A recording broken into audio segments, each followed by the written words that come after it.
सवाल sir Suzlon energy पर है।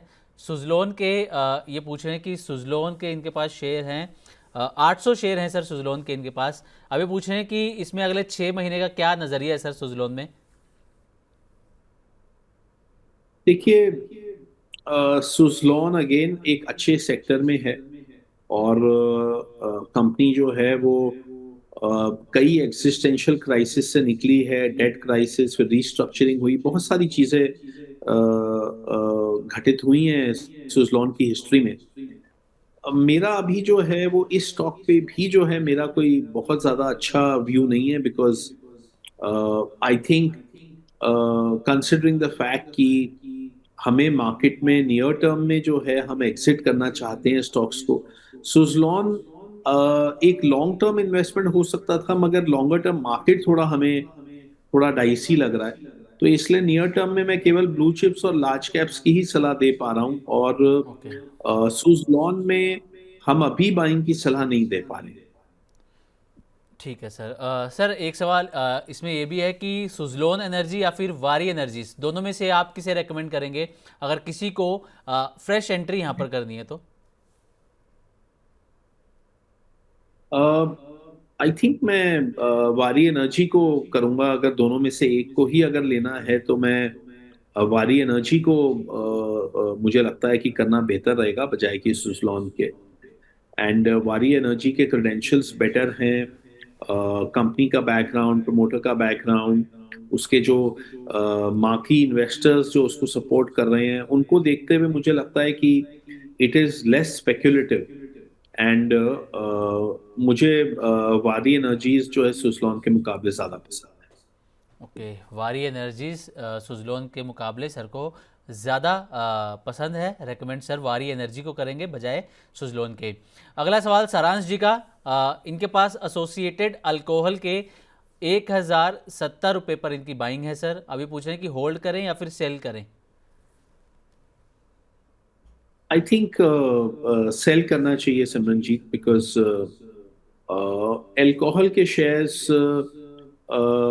इंडिया में अनफॉर्चुनेटली बहुत ज़्यादा हाई पी पे ट्रेड करते हैं। तो मुझे एग्जैक्टली exactly इसका पी रेशियो अभी मुझे ध्यान नहीं है, मगर पूरा का पूरा ही अल्कोहल सेक्टर में ये इशू है। पी रेशियोज बहुत ज़्यादा स्टीप हैं, ग्रोथ एक्सपेक्टेशंस बहुत ज़्यादा स्टीप हैं। तो इसलिए मैं यहाँ पर मैं बिकवाली की ही सलाह दूंगा, मैं खरीदारी की सलाह नहीं दे पाऊंगा। ओके, तो एसोसिएटेड अल्कोहल में सर की बिकवाली की सलाह रहेगी फिलहाल, और ख़रीदने की सलाह यहाँ पर नहीं है। बिकवाली की यहाँ पर सर ने, अमित सर ने सलाह दी है। भरत जी का अगला सवाल है सर हमारे पास। भरत जी पूछ रहे हैं कि टाटा इन्वेस्ट के इनके पास शेयर्स हैं 825 रुपये पर इनकी बाइंग है, बाइंग प्राइस है 825 रुपये। इसमें इनको क्या करना चाहिए सर टाटा इन्वेस्ट में। आई थिंक टाटा इन्वेस्ट को होल्ड करना चाहिए, इसमें बहुत वैल्यू है। एंड अगर जो है आने वाले समय में कभी टीसीएस का, टाटा सन्स का अगर इशू आया, जी, तो आई थिंक टाटा इन्वेस्टमेंट को बहुत फायदा हो सकता है। और वो वैल्यू जो ये होल्ड कर रहे हैं वो अनलॉक हो सकती है। तो मैं यहाँ पे तो मैं होल्ड करने की सलाह दूंगा। I think there is lot of value in this, और उनमें से उसमें से काफी वैल्यू अनलॉक हो सकती है आने वाले टाइम में। और मुझे लगता है फाइनली कभी ना कभी वो वैल्यू अनलॉक होएगी आने वाले 1 से लेके 2 साल में।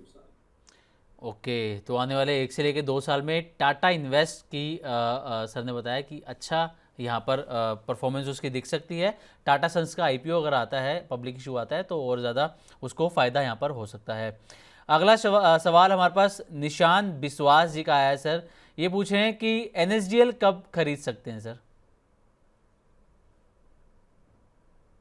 देखिए, एनएसटीएल कंपनी बहुत अच्छी है।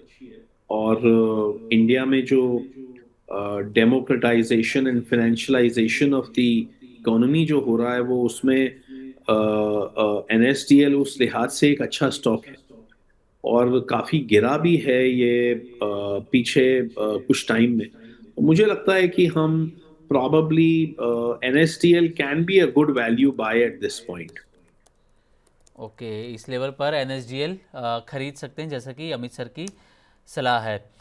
चलिए अगले सवाल की तरफ हम बढ़ते हैं सर। अगला सवाल हमारे पास संजीव भाटिया जी का है, ये पूछ रहे हैं कि DCX सिस्टम इन्होंने 280 रुपये 280 रुपीज़ पर बाय किया है सर, अब इसमें ये और ऐड कर सकते हैं या फिर अभी होल्ड करके इसको चले सर? टीसीएक्स सिस्टम को मुझे लगता है कि हमें अभी तो होल्ड करना चाहिए, मगर यहाँ से अगर अनदर 5 से लेके 7-8% की रैली आती है तो इसको सेल किया जा सकता है, और मुझे लगता है वो रैली पॉसिबल भी है कि हमें देखने को मिल जाए नवंबर के मंथ में।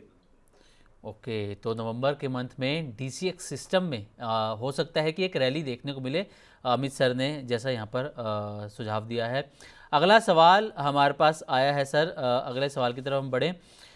अगला सवाल सर आया है वोडाफोन आइडिया पर। वोडाफोन आइडिया ये पूछ रहे हैं कि इनके पास शेयर्स हैं, लेकिन अगर ये उससे अभी इनको ठीक ठाक सर मुनाफा हो रहा है, इन्होंने पहले 6.5 रुपये के आसपास की इनकी बाइंग है वोडाफोन आइडिया में। अब ये कह रहे हैं कि यहाँ से निकलकर क्या किसी और टेलीकॉम कंपनी के अंदर शिफ्ट हो सकता हूँ, और कौन सी कंपनी के अंदर हो सकता हूँ सर, एयरटेल या फिर जियो?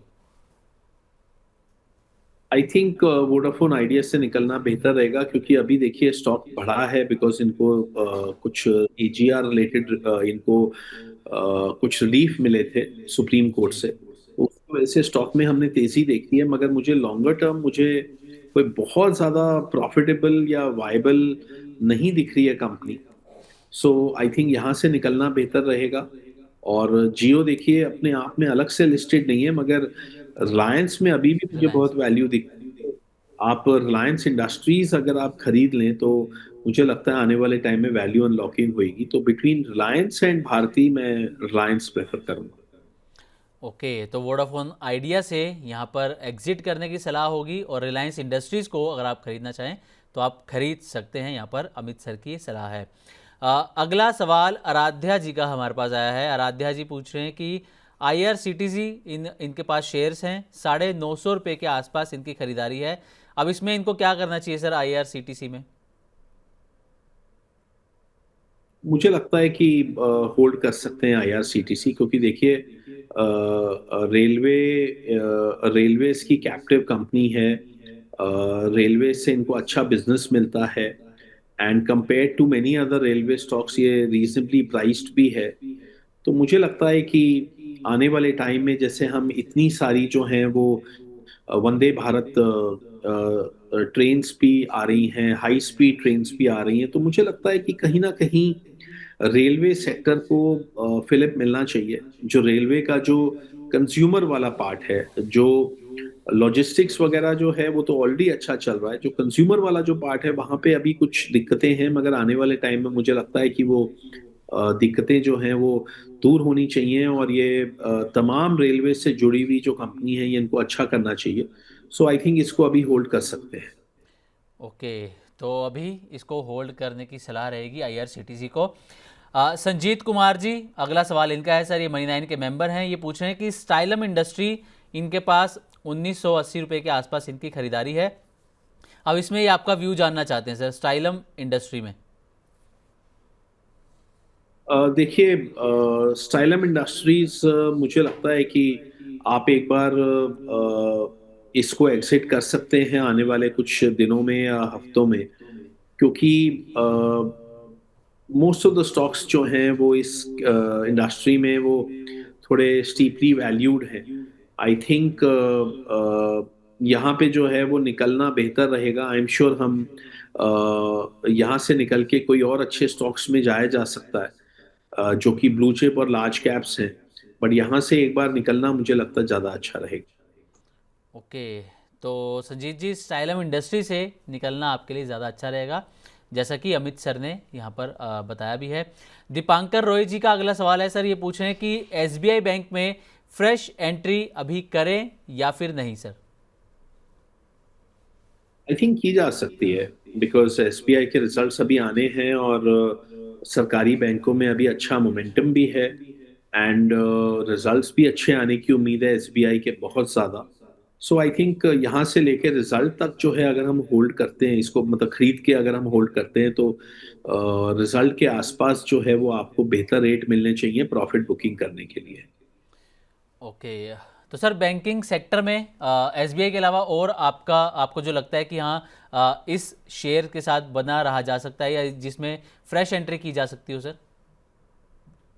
आई थिंक मैं कोई पर्टिकुलर बैंक के बजाय मुझे लगता है कि अगर हम प्राइवेट बैंक का ईटीएफ ले लेते हैं या बैंक जी। निफ्टी का ईटीएफ लेते हैं, वो ज़्यादा बेहतर रहेगा। बिकॉज बहुत सारे स्टॉक्स हैं बैंकिंग में, और ज़रूरी नहीं है कि हम विनर को ही पकड़ पाएं, बिकॉज बहुत जी। सारे टेक्निकल और फैक्टर्स होते हैं। बट आई थिंक अगर हम ओवरऑल एक ब्रॉड बेस्ड ईटीएफ लेते हैं बैंकिंग का, तो उसमें हमें हमारा वॉलेटिलिटी और ड्रॉडाउन की पॉसिबिलिटी कम होती है, और अपसाइड की पॉसिबिलिटी काफ़ी अच्छी रहेगी। ठीक है सर। अगला सवाल हमारे पास आया है एससीआई पर। ये पूछ रहे हैं कि एससीआई इनका परचेज प्राइस है ₹260 और शॉर्ट टर्म व्यू चाहते हैं सर ये आपसे। देखिए, शिपिंग पे अगेन मैं पिछले 24-25 साल से मैं काम कर रहा हूँ। शिपिंग एससीआई जो है वो बहुत ही ज़्यादा वॉलेटाइल स्टॉक रहा है। जब मार्केट्स थोड़े खराब होते हैं तो ये इजीली 150 के नीचे चले जाता है, और जब काफ़ी रोबस्ट होते हैं तो 250, पौने 300 कुछ भी लेवल आ सकता है। तो यहाँ पे मुझे लगता है ये रेट्स धीरे धीरे करके प्रॉफिट बुकिंग के रेट्स हैं, ये खरीदने के रेट्स नहीं है। खरीदने के लिए मुझे लगता है कि हमें 150 के नीचे अगर आता है तभी हमें देखना चाहिए। यहाँ पे not much is left on the table if you bye at this price. ठीक है सर। मनी नाइन के अगले प्राइम मेंबर हैं, मनी नाइन के मेंबर हैं गुफ्फू खान इनका नाम है। इनका अंबुजा सीमेंट पर सवाल है सर कि अंबुजा सीमेंट में फ्रेश एंट्री ले सकते हैं अभी या फिर नहीं, वेट करना चाहिए अभी? नहीं, मैं अंबुजा सीमेंट खरीदने की सलाह नहीं दे पाऊंगा। उसकी वजह यह है कि अंबुजा सीमेंट जो है वो रिलेटिवली थोड़ा महंगा शेयर है। बिटवीन अंबुजा एंड एसीसी, मुझे एसीसी थोड़ा रीजनेबली वैल्यूड लगता है in terms of price earning ratio and everything. दोनों ही अब अडानी ग्रुप के स्टॉक्स हैं। बट बिटवीन दी टू मुझे एसीसी ज़्यादा अच्छा लगता है। तो मुझे लगता है कि वहाँ पे जो है आपका वैल्यूएशंस कंपेलिंग है, और अपसाइड पोटेंशियल थोड़ा ज़्यादा है। ठीक है सर। सोनी कुमारी जी ने अगला सवाल हमें भेजा है। ये पूछ रही हैं कि बीसीएल इंडस्ट्रीज़ इनकी ₹50 के आसपास इनकी खरीदारी है सर। ये पूछ रहे हैं कि इसमें क्या करें, एवरेज कर लें या फिर सेल कर दें सर? अ, देखिए, मैं एवरेजिंग के बहुत ज़्यादा फेवर में नहीं रहता हूँ, अनलेस एंड अनटिल कि वी आर एब्सोल्युटली कन्विंस कि it's a very very good story. So मुझे लगता है कि अभी चाहे होल्ड कर लें, एवरेजिंग ना करें, और अगर स्टॉक रीबाउंड करता है आने वाले 2 से लेके 4 हफ्तों में, तो वहां पे प्रॉबेबली जो है हम लोग उसको निकाल सकते हैं। थोड़ा सा अभी ठीक है वेट सर। किया जा सकता है। एवरेजिंग की सलाह नहीं दूंगा। ओके, तो सोनी जी फिलहाल एवरेजिंग की सलाह सर ने यहाँ पर नहीं दी है। अर्श गुराया जी ये भी मनी नाइन के मेंबर हैं। इनके पास आईसीआईसीआई बैंक के सर शेयर्स हैं, 100 शेयर हैं। ₹1385 पर इनकी खरीदारी है। अभी पूछ रहे हैं कि इसमें क्या कर सकते हैं सर आईसीआईसीआई बैंक में? आई थिंक होल्ड करना चाहिए। आईसीआईसीआई बैंक बहुत अच्छा स्टॉक है, बहुत अच्छी कंपनी है। भले ही आपने महंगा रेट पे खरीदा हुआ है, मगर मुझे लगता है कि ये नवंबर के महीने में ही आपको शायद प्रॉफिटेबल एग्जिट की अपॉर्चुनिटी दे दे। तो मुझे आईसीआईसीआई बैंक में कहीं कोई दिक्कत नहीं लगती एज अ स्टॉक में। मैनेजमेंट बहुत कॉम्पिटेंट है। उनके जो सीईओ हैं, इन ऑल प्रोबेबिलिटी उनका 5 साल का जो है वो शायद और उनको एक्सटेंशन मिल जाएगा। एंड उन्होंने ही इस कंपनी को और इस स्टॉक को टर्न अराउंड किया है पिछले 10 साल में। सो आई एम प्रीटी ऑप्टिमिस्टिक कि आईसीआईसीआई बैंक को अगर हम होल्ड करते हैं तो हमें बेहतर रेट मिलने चाहिए। ओके। और सर आईसीआईसीआई बैंक और एचडीएफसी में दोनों में से आपको कौन सा अच्छा लगता है सर, वैल्यूएशंस के लिहाज से और फ्यूचर पोटेंशियल के लिहाज से सर? देखिए, मुझे दोनों ही पसंद है। आईसीआईसीआई बैंक की वैल्यूएशन अब थोड़ी स्टीपर है कंपेयर टू एचडीएफसी, मगर मुझे लगता है कि अ, दोनों ही अच्छे स्टॉक्स हैं, और अगर आप खरीदारी करना चाहें तो दोनों को ही आप एक रेशियो बना के अगर आप बाय कर लें और होल्ड कर लें तो आपको ज़्यादा बेहतर रहेगा, बजाय कि उनमें से एक को चूज करें। Because both are extremely high quality, and both are looking की यहाँ पे अगले 4 हफ्तों में या 5 हफ्तों में, दोनों में ही ठीक ठाक पोटेंशियल होना चाहिए अपसाइड का।